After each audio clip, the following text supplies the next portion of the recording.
कृष्ण. सकाळच्या सकाळच्या भगवद्गीता चर्चेमध्ये आपल्या सगळ्यांचं स्वागत आहे. जगन्नाथजी, बलदेवजी, सुभद्रामाया, सुदर्शन भगवान, सगळे आचार्य, सगळे गुरु आणि सगळे भक्त विशेष इथं जमा झालेले भक्तांच्या चरणांवर मी प्रणाम करते. प्लीज स्वीकार करा, कृपेची याचना करा ताकि मी काही बोलू शकेल. आज आपण बघतोय भगवद्गीता जशी आहे तशी अध्याय 4 ज्ञान कर्म संन्यास योग, त्यातील आपण 13वा श्लोक समजून घेण्याचा प्रयत्न करणार आहोत. त्यामधून आपल्याला वर्णाश्रम व्यवस्था, कृष्णांनी निर्माण केलेली व्यवस्था, ज्या योगी लोक क्रमशः उन्नत होतील याविषयी आपल्याला त्याच्यातून मार्गदर्शन मिळणार आहे आणि ते मार्गदर्शन आपल्याला आपल्या भक्तीमध्ये पुढे जायला मदत करणार आहे. तर चला आपण आता भगवद्गीता उच्चारण करण्याचा प्रयत्न करूया. चातुः वर्ण्यं मया सृष्टं चातुः वर्ण्यं मया सृष्टं गुणकर्म विभागशः गुणकर्म विभागशः तस्य कर्तारम् अपि मां तस्य कर्तारम् अपि मां विद्धि अकर्तारम् अव्ययम्. विद्धि अकर्तारम् अव्ययम्. चातुः वर्ण्यं मया सृष्टं गुणकर्म विभागशः तस्य कर्तारम् अपि मां विद्धि अकर्तारम् अव्ययम्. चातुः वर्ण्यं मया सृष्टं गुणकर्म विभागशः तस्य कर्तारम् अपि मां विद्धि अकर्तारम् अव्ययम्.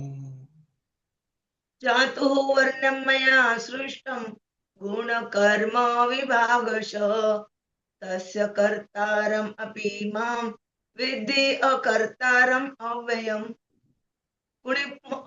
चातुः वर्ण्यं मया चातुः वर्ण्यं मया सृष्टं गुणकर्म विभागशः तस्य कर्तारमपि मां विद्धि अकर्तारम् अव्ययम्.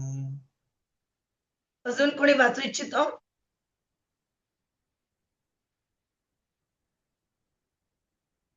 भाषांतर तथा तात्पर्य. भौतिक प्रकृतीचे 3 गुण आणि त्यांना अनुरूप अशा कर्मांना अनुसरून मी मानवी समाजाचे 4 विभाग निर्माण केले आहेत. जरी मी या व्यवस्थेचा कर्ता असलो तरीही मी अव्ययी असल्यामुळे अकर्ताचा हेतू जाणून घे. तात्पर्य. भगवंत अखिल अस्तित्वाचे निर्माण करत आहेत. सर्व गोष्टींचा त्यांच्यापासून उगम होतो. सर्व गोष्टींचे पालन त्यांच्याकडून होते आणि प्रलयानंतर सर्व गोष्टी त्यांच्यामध्ये सामावल्या जातात. म्हणूनच भगवंत सामाजिक व्यवस्थेच्या 4 वर्णांची उत्पत्ती करतायत. 4 वर्णांचा आरंभ बुद्धिमान मनुष्याच्या विभागापासून होतो आणि या वर्गाला पारिभाषिक शब्दात ब्राह्मण म्हटले जाते, कारण ते सत्वगुणामध्ये स्थित असतात. त्यानंतरचा वर्ग हा प्रशासकीय वर्ग आहे आणि त्यांना पारिभाषिक शब्दात क्षत्रिय म्हटले जाते, कारण ते रजगुणामध्ये स्थित असतात. वैश्य म्हणून ओळखले जाणारे व्यापारी वर्गातील लोक रजोगुण आणि तमोगुण यांच्या मिश्रणामध्ये स्थित असतात. शूद्र किंवा कर्मचारी वर्ग हा तमोगुणामध्ये स्थित असतो. भगवान श्रीकृष्णाने जरी समाज व्यवस्थेच्या 4 वर्णांची निर्मिती केली असली तरी ते यापैकी कोणत्याही वर्णामध्ये येत नाहीत. याचे कारण असे की भगवान श्रीकृष्ण बद्ध जीवांच्या एका वर्गाने बनलेल्या मानव समाजातील बद्ध जीवांप्रमाणे नाहीत. मानव समाज पशु समाजाप्रमाणेच आहे, परंतु मनुष्यांना पशु स्तरावरून उन्नत करण्यासाठी भगवंताद्वारे उपयुक्त वर्णांची निर्मिती करण्यात आली आहे, जेणेकरून कृष्ण भावनेचा पद्धतशीर विकास होऊ शकेल. एखाद्या विशिष्ट मनुष्याची कर्म करण्याची प्रवृत्ती त्याने प्राप्त केलेल्या गुणांनुसार ठरविली जाते. भौतिक प्रकृतीच्या विविध गुणांना अनुसरून असणाऱ्या जीवनाच्या लक्षणांचे वर्णन या ग्रंथाच्या 18व्या अध्यायामध्ये करण्यात आले. कृष्ण भावनाभावित मनुष्य ब्राह्मणाहून श्रेष्ठ असतो. जरी गुणांनी ब्राह्मण असलेल्या मनुष्याला ब्रह्म किंवा परम सत्याविषयी ज्ञान असणे आवश्यक आहे, तरी त्यांच्यापैकी बरेच जण भगवान श्रीकृष्णाच्या केवळ निर्विशेष ब्रह्मज्योतीचाच आश्रय घेतात. पण जो ब्राह्मणाच्या मर्यादित ज्ञानापलीकडे जातो आणि पुरुषोत्तम भगवान श्रीकृष्णाविषयीचे ज्ञान प्राप्त करतो, तो कृष्ण भावनाभावित मनुष्य अर्थात वैष्णव बनतो. कृष्ण भावनेमध्ये राम, नृसिंह, वराह इत्यादी सर्व विस्तारित कृष्ण रूपांचे ज्ञान समाविष्ट असते. ज्याप्रमाणे श्रीकृष्ण मानव समाजातील या 4 वर्णांच्या पलीकडे आहेत, त्याप्रमाणे कृष्ण भावनाभावित मनुष्य मानवी समाजाच्या सर्व विभागांच्या अतीत असतो. मग ते विभाग जाती, राष्ट्र किंवा योनीचे असत. ओम अज्ञानतिमिरन्धस्य ज्ञानाञ्जनशलाकया चक्षुरुन्मीलितं येन तस्मै श्रीगुरवे नमः. श्रीचैतन्यमनोभीष्टं स्थापितं येन भूतले स्वयं रूपः कदा मह्यं ददाति स्वपदान्तिकं.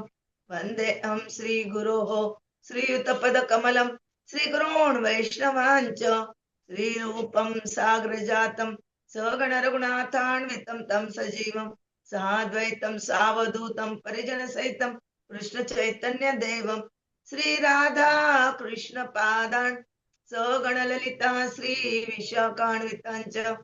नमो ओम विष्णुपादाय कृष्णप्रेष्ठाय भूतले श्रीमते भक्तिवेदांत स्वामिनिति नामिने. नमस्ते सरस्वते देवे गौरवाणी प्रचारिणे निर्विशेष शून्यवादी पाश्चात्य देश तारिणे. वाञ्छा कल्पतरुभ्यश्च कृपा सिन्धुभ्य एव च पतितानां पावनेभ्यो वैष्णवेभ्यो नमो नमः. जय श्री कृष्ण चैतन्य प्रभु नित्यानंद श्री अद्वैत गदाधर श्रीवासादि गौर भक्त वृंद. हरे कृष्णा कृष्ण कृष्ण हरे हरे, हरे राम राम राम हरे हरे. हरे कृष्ण कृष्ण कृष्ण हरे हरे, हरे राम राम राम हरे हरे. हरे कृष्ण कृष्ण कृष्ण हरे हरे, हरे राम राम राम हरे हरे. हरे कृष्ण. पुन्हा एकदा जगन्नाथजी, बलदेवजी, सुभद्रा मैया, सुदर्शन भगवान, सगळे गुरु, सगळे आचार्य आणि सगळे भक्त विशेष करून इथं जमलेले त्यांच्या चरणावर मी प्रणाम करते. आणि आज आपण हा जो आपला श्लोक आहे 13वा 14थ्या अध्यायातील तो समजून घेण्याचा प्रयत्न करूया. भगवद्गीतेतील जितके महत्वपूर्ण श्लोक आहेत त्यातील हा खूप महत्वपूर्ण श्लोक आहे की ज्या श्लोकाद्वारे स्वयं भगवंतांनी आपल्याला याच्यातून अगदी महत्वपूर्ण असं ज्ञान सांगितलेलं आहे. कोणतं ज्ञान सांगितलं त्यांनी? की जे चातुर्वर्ण, चातु म्हणजे 4, वर्ण म्हणजे वर्ण व्यवस्था, वर्णाश्रम जी व्यवस्था असते ना, पूर्वी असायची, आता ते सगळं नष्ट होण्याच्या याच्यावर आहे ते. तर 4 वर्ण आणि 4 आश्रम होते पहा पूर्वी.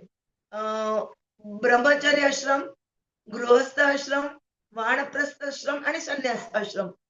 आणि विशेष करून महिलांसाठी केवळ गृहस्थ आश्रम, वानप्रस्थ आश्रम होते.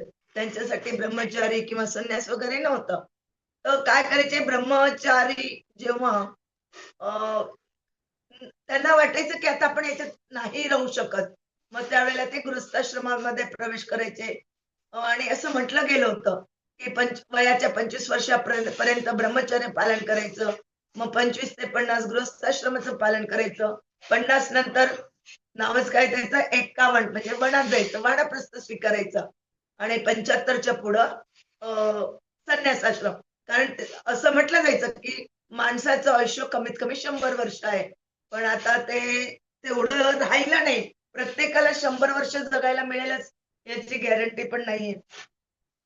तर त्यानुसारच 4 वर्ण पण होते. 4 वर्ण म्हणजे ब्राह्मण, क्षत्रिय, वैश्य आणि शूद्र. सगळ्यात बुद्धिमान वर्ग जो होता तो होता ब्राह्मण. त्याला ब्राह्मण म्हटलं जायचं. जसं आता आपण आपलं शरीर जर बघितलं ना, तर आपण आपल्या शरीराला 4 विभागात त्याचं डिस्प्यूट करू शकतो. त्याला 4 विभागात भाग पाडू शकतो आपण. गळ्यापासून वरचा भाग म्हणजे आपलं डोकं, हे हात दुसरा भाग, उदर म्हणजे पोट आणि पाय म्हणजे चौथा भाग. म्हणतात की पायांपासून शूद्रांची निर्मिती झाली, उदरापासून वैश्यांची, हात म्हणजे क्षत्रिय, बाहू म्हणजे जे संरक्षण करतात ते, प्रशासन कार्य वगैरे करतात ते, आणि डोकं म्हणजे बुद्धिमान वर्ग, की जे सगळ्यांना ज्ञान वितरित करू शकतात. काय करायला हवं, कसं करायला हवं. राज्यकारभार भले क्षत्रिय करतात, पण त्यांना पूर्वी मार्गदर्शन कोण करायचे? हे बुद्धिमान व्यक्ती जे ऋषीमुनी असायचे तेच करायचे, आणि त्यांच्या सल्ल्यानुसार क्षत्रिय राजे जे काय प्रशासन करायचे. तर सगळ्यात महत्वपूर्ण शरीर काय आहे? शरीराचा भाग कोणता आहे? तर डोकं. पण जर आपण बघितलं की डोकं काही कार्य करत नाही, कारण काय करताय? हात हात कार्य करतायत. जर आपल्याला कुठले, आता समजा मला हा मोबाईल हातात धरायचा आहे, तर हातच धरणार त्या मोबाईलला, असं बसून राहिली आणि हाताने ठरवलं की नाही नाही मोबाईल धरायचा नाही, तर मग आपण मोबाईल कसं ओपन करणार, कसं उघडणार, कसं पकडणार त्याला विदाऊट हातांनी जर मनाई केली तर. तसंच एखाद्या आपल्याला जर समजा मंदिरात जायचंय किंवा बाजारात जायचंय किंवा आपल्या कार्यस्थळावर जायचंय, तर पायांनाच ते कार्य करावं लागणार. पायांनी जर ठरवलं की नाही नाही मी जाणार नाही, तर आपण तिथं पोहोचू शकणार नाही. म्हणजे कार्य करण्यासाठी पाय, हाताबरोबर पाय पण महत्वपूर्ण आहे. आणि त्या दोघांकडून कार्य व्हावं म्हणून आपल्याला पोटाला तोंडाद्वारे काय करावं लागतं? अन्न पुरवठा करावा लागतो, की ज्याच्यामुळे आपल्याला एनर्जी मिळते व हात-पाय आपले कार्य करू शकतात. पण जर पोटाने ठरवलं, की तुम्ही कितीही खाऊ घाला माझ्या तोंडातून, मी त्याचं पाचनच नाही करणार, तर ते पण शक्य नाहीये. तर अशा वेळेला आपण हे समजू शकतो, की डोक्याबरोबरच हात, पाय, उदर हे सगळे एकमेकांनी मिळून एकमेकांना सहकार्य करत कार्य केलं, तर आपलं जीवन काय होतं? सुखी आणि आनंदी होतं आणि शांतता प्राप्त होते. म्हणून जर आपल्याला समाजात शांती हवी, आपल्याला उन्नती करायची आहे, तर आपले हे जे चारही वर्णातले लोक आहेत ना, ब्राह्मण, क्षत्रिय, वैश्य, शूद्र, या सगळ्यांना एकत्रित मिळून कार्य करावं लागेल. कारण काय, की ब्राह्मण तर आपलं ज्ञान देण्याचं, वितरित करण्याचं कार्य करतात. क्षत्रिय प्रशासन वगैरे करतात, हे बरोबर आहे. पण जे उत्पादन केलं जातं अन्नधान्याचं, ते वैश्य करतात. आणि ते करण्यासाठी जे मजूर लागतात, जे कारागीर लागतात, ज्याला माताजींच्या भाषेमध्ये बैरागी बिगारी काम म्हटलं जातं. ते कामही महत्वाचं आहे. जर त्या लोकांनी ते काम नाही केलं, तर एका स्थानावरून दुसऱ्या स्थानावरती धान्य पोहोचणार कसं? कोण उचलणार त्यांना? तर याच्यासाठी तेवढेच शूद्र सुद्धा महत्वाचं आहे. पण याचा अर्थ असा नाहीये, आपल्याला सांगितलं गेलंय ना, की आपला जो स्वरूप आहे, ओरिजिनल जे स्वरूप आहे आपलं, त्या स्वरूपाला अनुसरून आपण कार्य केलं पाहिजे. याचा अर्थ असा नाही की कुणी भगवत भक्ती नाही करू शकत. ब्राह्मणाच्या कुळात जन्मलेला मुलगा ब्राह्मणच असेल असं आपण म्हणू शकत नाही. जर त्याच्यामध्ये ब्राह्मणिकल ज्या 9 क्वालिटीज, आपण आता 18व्या अध्यायावर जेव्हा पोहोचू, तेव्हा त्या 18व्या अध्यायातील 41 ते 48 श्लोकांमध्ये यांच्या गुणांचं वर्णन करण्यात आलेलं आहे. तर ते आपण बघू. ब्राह्मणाचं गुण काय? तप करणं, पठण पाठण करणं, ज्ञान वितरित करणं वगैरे वगैरे असे 9 गुण आहेत. तर त्या गुणांनी जर तो मुलगा याने त्याला गुण ते प्राप्त झालेले असेल, त्या गुणांनी तो युक्त असेल, तर तो ब्राह्मण म्हटला जातो, अन्यथा नाही. मग भलेही शूद्र मनुष्य किती शूद्र असला, कारण या 4 वर्णाच्या खाली जे लोक येतात ना, ते अगदी खालच्या पातळीवरील लोक सुद्धा, ते पण आपल्याला भगवद्गीतेमध्ये सुंदर रीतीने सांगितले. स्त्री, शूद्र आदी ते पण भगवंताची शरण घेऊन भक्ती करून आपलं जीवन सार्थक करू शकतात. तर अशा वेळेला अ, या लोकांना ज्ञान प्राप्त केलं त्यांनी, तर ते सुद्धा श्रेष्ठ होऊ शकतात. जसं आता कोणी डॉक्टर आहे, ते दोघं नवरा बायको डॉक्टर आहेत.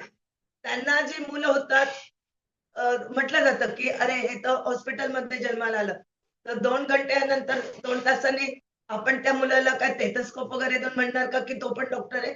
नाही. त्याला डॉक्टर बनण्यासाठी काही वेळ जावा लागेल, त्याला डॉक्टरीचा अभ्यास करावा लागेल.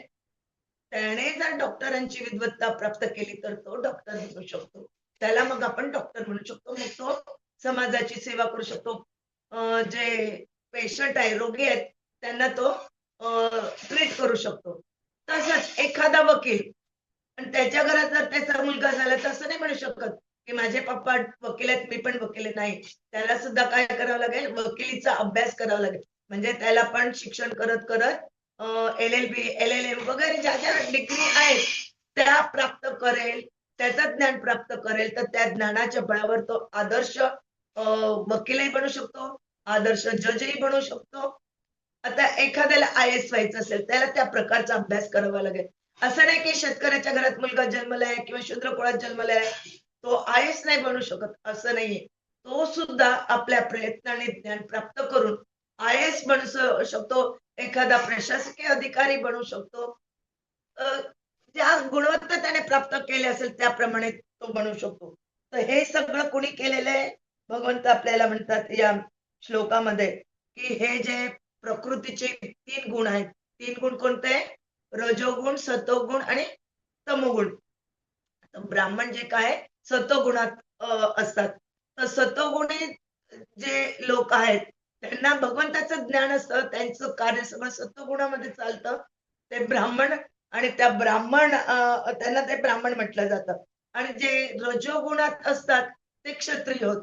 आणि थोडं रजोगुण, थोडा तमोगुण या दोघं गुणांनी मिश्रित जे लोक आहेत ते वैश्य आणि तमोगुणांनी जे अ, युक्त असतात त्यांना शूद्र असं म्हटलं जातं.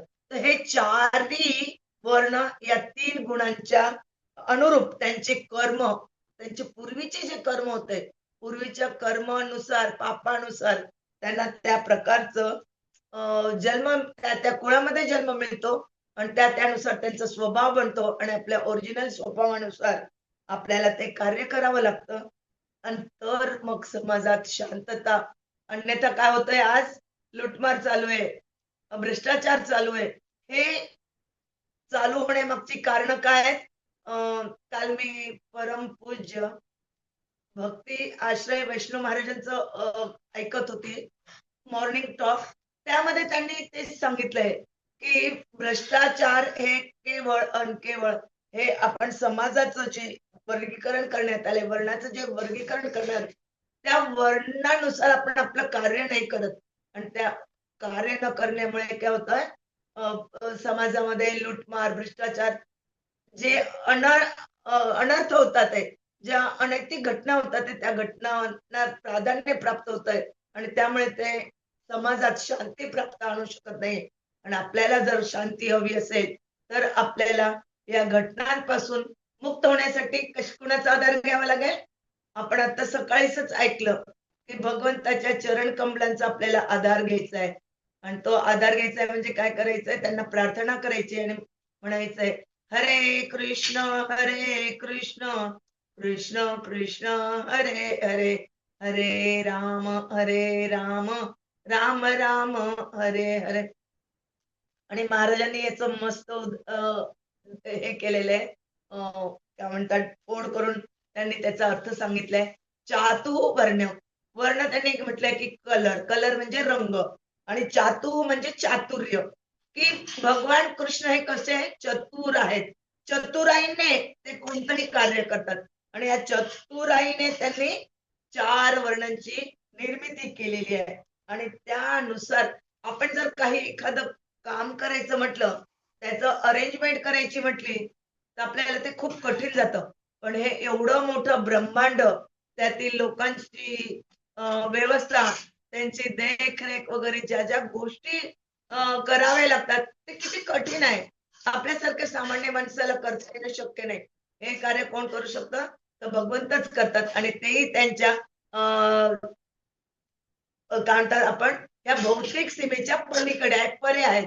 त्यामुळे आपण भगवंतांना अ, सामान्य आपल्यासारखं नाही समजायला पाहिजे आणि तेच आपल्याला या श्लोकातून सांगितले, की अ, भगवंत हे सामान्य नाही ते तर ते परे आहेत आणि या 4 वर्णांच्या पलीकडे जो भगवंताच्या चरण कमलांचा आश्रय घेतो, भक्ती करतो म्हणजे जपा करतो, भगवद्गीता भागवतमचं अध्ययन करतो. मग जेव्हा वेळ मिळेल तेव्हा प्रभुपादांनी जी पुस्तकं, प्रभुपाद स्वतः म्हणायचे की माझ्या पुस्तकांचं कमीत कमी दिवसातून अर्धा ते 1 तास तरी वाचन केलं गेलं पाहिजे.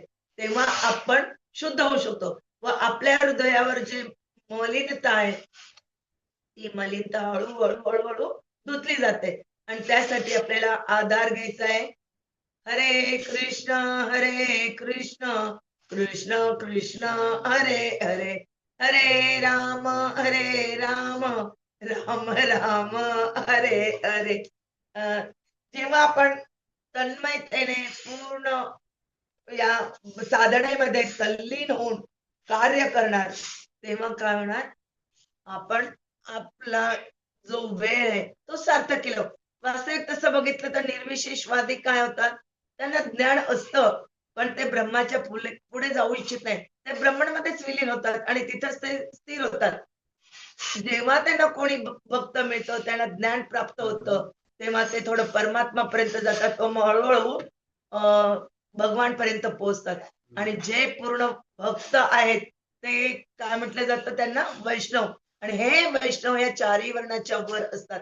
त्यांना बाकी इतर कार्य करण्याची गरज नाही, कारण ते अगोदरच शुद्ध भक्त आहेत भगवंताचे. आणि असे शुद्ध भक्त भगवंतांना खूप प्रिय आहेत. याची आपल्याला बरीच काही उदाहरणं आपल्याला माहित आहे. जसं भगवंताचे बालपणापासून त्यांचे सखा, मित्र किंवा त्यांचे नातेवाईक म्हटले जाणारे उद्धव, मग सखा म्हटले जाणारे सुदामा वगैरे, अर्जुन, हे त्यांचे प्रिय भक्त होते. तसंच त्यांच्या ज्या वृंदावनातल्या व्रज गोपिका होत्या त्या इतक्या त्यांच्या मध्ये इतक्या तल्लीन झालेल्या होत्या. आणि भगवंत सुद्धा त्यांच्या त्या प्रेमाने इतके तल्लीन झालेले होते की त्यांनी स्वतः स्वीकृत केलेलं, स्वतः त्यांनी आपली हार स्वीकृत केलेली आहे की मी या गोपींना सोडून एक कण म्हणा वृंदावनच्या बाहेर नाही जाऊ शकत. तर म्हणून असं म्हटलं जातं की वृंदावनामध्ये आजही कृष्ण आहेत आणि तेथे ते ज्या व्रजगोपिका आहेत त्यांच्या समवेत लीला करत आहेत. तर बाहेर जाणारे जे आहेत ते त्यांचे विस्तार अंश किंवा त्यांचे अंशांचे अंश ते आहेत. पण कृष्ण वृंदावन सोडून कधीही बाहेर जात नाही. हे आपण जर कोणी सामान्य माणसाला सांगितलं तर तो ऐकणार नाही, त्याला विश्वास बसणार नाही. ते म्हणतात नाही, तो रास करणारा कृष्ण एक सामान्य आमच्यासारखा मनुष्य आहे, ते त्यांना भगवंत मानत नाही. आणि जे लोक असे कृष्णाला भगवंत मानत नाही, जे की सर्व कारणांचे कारण आहेत, प्रत्येक गोष्ट त्यांच्यापासून उद्भूत झालेली आहे, ब्रह्माने त्यांची निर्मिती केली असे काही म्हणणारे लोक आहेत. परंतु ब्रह्मामध्ये सुद्धा शक्ती नाही की त्यांच्या कालच आम्ही बहुतेक आपण वाचलेलं आहे किंवा ऐकलेलं आहे की ब्रह्मा सुद्धा भगवंताच्या सुंदर स्वरूपाचं वर्णन करू शकत नाही किंवा त्याची निर्मिती करू शकत नाही. त्यांची स्वरूपाची जी वर्णन करण्यात आले त्यांच्या सौंदर्याचं, ते उद्धव मान्य केलेलं आहे. आणि ते आपल्याला भागवत आमच्या 3ऱ्या स्कंदामध्ये आता आपण प्रवेश केलेलाच आहे, तिथं आपल्याला हळूहळू ऐकायला मिळणारच आहे. तो ह्या ठिकाणी भगवत भक्तीचा हळूहळू विस्तार होऊ शकेल जेव्हा आपण शरणागती घेतलेलीच आहे. आणि म्हणून कृष्ण भावनाभावित मनुष्य सर्वाहून श्रेष्ठ असतो. आणि म्हणून आपल्याला अशा शुद्ध साधू संघ जे आहेत, जे भक्त आहेत शुद्ध भक्त, त्यांच्या संगतीने आपण आपला कार्यभार पुढे वाढवू शकतो. आणि त्यांच्या म्हणण्यानुसार जेव्हा आपण तत्विधी प्रणिपातेन परिप्रश्नेन जे म्हटलेले आपल्याला, आणि आपल्याला म्हटलेले भागवतम मध्ये पण शृण्वताम, की त्यांचं जे सांगतात त्यांच्याविषयी कथा ऐकायला पाहिजे, सांगितल्या गेल्या पाहिजेत कथा, सवय पुंसह ते पण म्हटलेलं आहे त्याच्यामध्ये. हे बरेच काही श्लोक आलेले त्यांच्या भक्तिमय महिम्याविषयी. तर त्या महिमाचं कालच बहुतेक प्रभूजींनी आपल्याला सांगितलं होतं की भगवद्गीता वाचण्याच्या अगोदर आपण भगवत महिमा वाचली पाहिजे, भागवतम वाचण्या अगोदर आपण भागवतमचं महात्म्य वाचलं पाहिजे.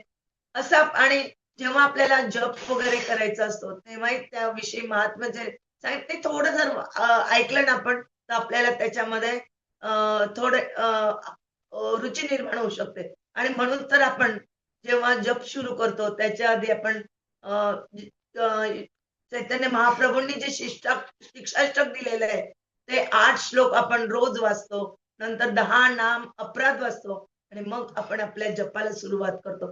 ते केवळ त्याच्यासाठीच, की आपल्याला ते वाचण्यामुळे काय होतं तसं ती सुविधा प्राप्त होऊन जाते आणि आपण त्याच्यामध्ये मग रमून आणि आपण चांगल्या प्रकारे जप करू शकतो.